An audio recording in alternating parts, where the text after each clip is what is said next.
আচ্ছা আমি এই ম্যাথটা দুইভাবেই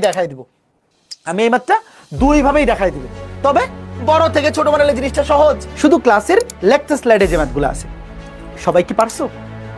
এগুলা থেকে পরীক্ষা আসলে পারবা? আচ্ছা তুমি যদি একটু বুদ্ধিমান হও একবারে কমন নিয়ে লিখতে পারবা কে বলো তো?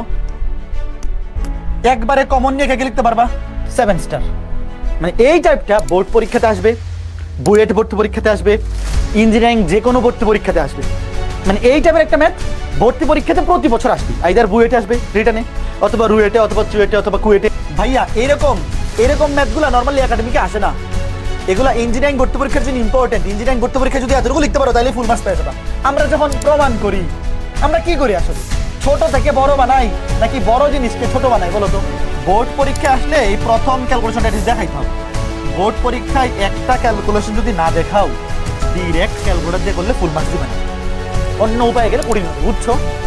তুমি যদি এই ম্যাথটা এইভাবে করতে পারো জিনিসটা অনেক সহজ হবে। একই রাস্তা ধরো, একই জায়গায় ধরো, সহজেও যাওয়া যায়, কষ্ট করেও যাওয়া যায়। তো আমাদের টার্গেট হবে এই ম্যাথটা বেশি বেশি প্র্যাকটিস করে এই টাইপের এরকম ম্যাথগুলো বেশি বেশি প্র্যাকটিস করে সহজ উপায়টা মাথার মধ্যে একদম স্ক্রিনশট নিয়ে নেওয়া। এই প্রসিডিউরে না গিয়ে আরো সহজ প্রসিডিউর আছে, দেখো দেখাচ্ছি, ওয়েট।